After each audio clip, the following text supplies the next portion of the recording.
Algebra 2, Unit 5, Lesson 1, using linear function properties. In this lesson, we want to use slope and intercept to find equations and graph lines.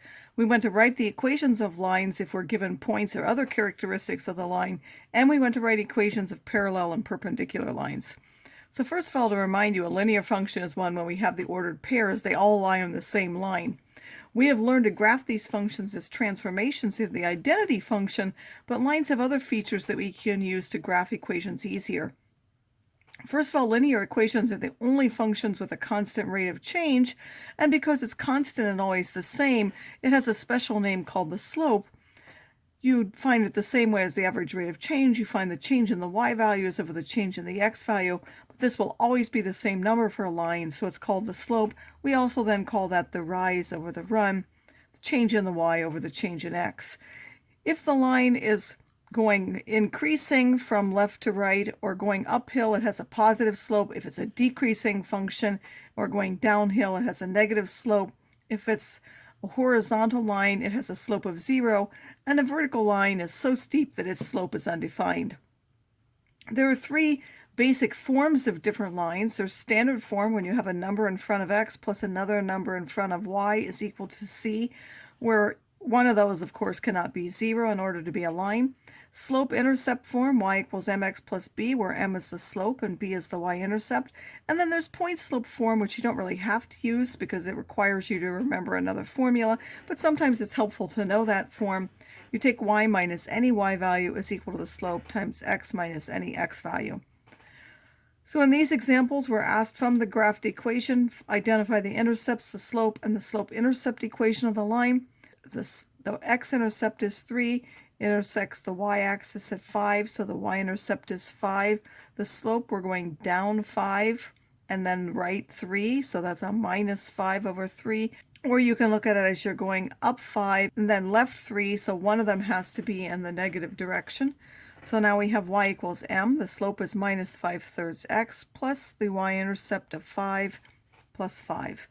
Here in this particular one, we should get a positive slope because it's an increasing line.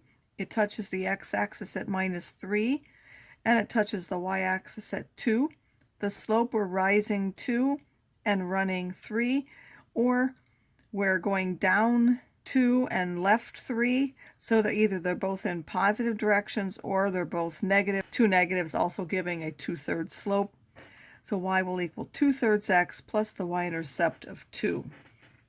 Although we can graph using the following from any form, each one of the forms usually makes graphing easier using certain information. So if we have the y-intercept and the slope, this is easiest from slope-intercept form. We would typically graph the y-intercept, then we would write the slope as a fraction, starting at the y-intercept, and then we would rise this way and run, or we run and rise, whichever way you want to do it. I like to run and rise, but most people rise and then they run. Positive slope, again, you have to have either both in the positive direction or both in the negative direction. Negative slope, you need one of them to be positive and one negative. You graph at a point at the place that you stopped. Then you continue on the way to get other points. So we can first graph the y-intercept of minus 2, and then the slope is minus 5 over 4. So we have to go one in a positive and one in a negative direction. If we rise 5, then we would run left 4.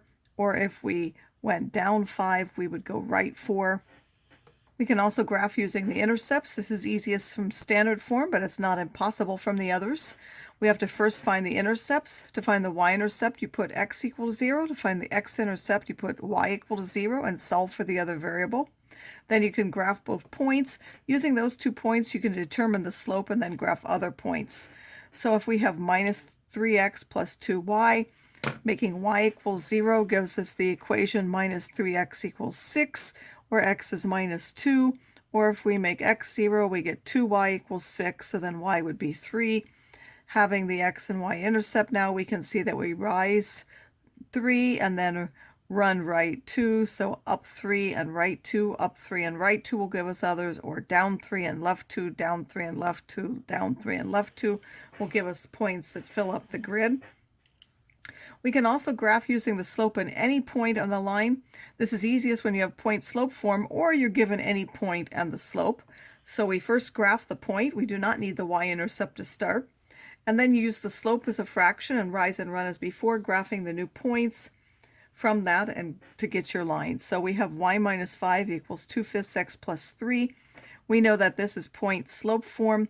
So the point will be you subtracting the y. So the y is 5. You're subtracting the x. So that will be a minus 3. It will go through minus 3, 5. The slope is the number out front, 2/5.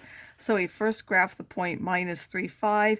And then we're going to rise 2 and run right 5, up 2 and right 5, or we can go down 2 and left 5, filling in all the points that fit on the grid. That would be this particular line. There are lines with special properties. As we mentioned, a horizontal line has a slope of 0, and it is always a y equals equation, meaning there is no x in the equation. That number b could be any number. X can take on any value. A vertical line is an x equals equation.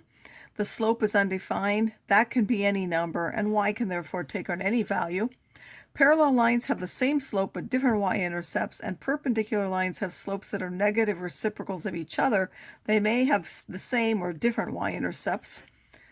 The important part is that the slope are negative reciprocals, or if you multiply them, you get a minus 1. So write the equation of lines in the given form or with given characteristics. Here we're given something in slope-intercept form. We want it in standard form. Standard form by default or by convention has no fractions in it. So first we would multiply by 4.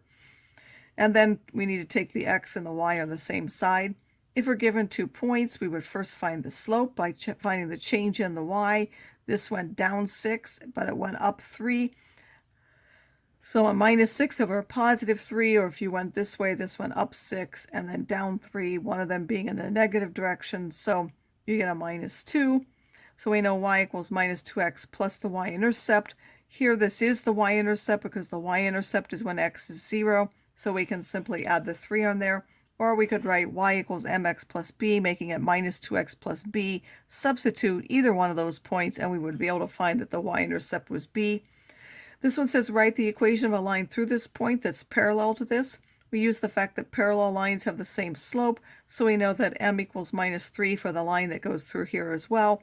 Y equals now minus 3x plus b. Substituting that point allows us to solve for b, and then y equals minus 3x minus 5, or we can put it in point slope form. Y minus the y value equals the slope times x minus the x value, this being a plus because we're subtracting a negative, and then we can rewrite. Again, either way works. This one you only have to remember y equals mx plus b. This one you have to remember a new formula in order to do that. Same way here, we're given a point and we now know it's perpendicular. The important part is to know that the slope is the negative reciprocal. So if we turn this upside down, that would be 5 over 3. We make it the opposite sign, would make it a positive 5 over 3. Again, we have our choice of whether we use y equals mx plus b or the point slope form. Y equals 5/3 x plus b. We then substitute our point and solve for b.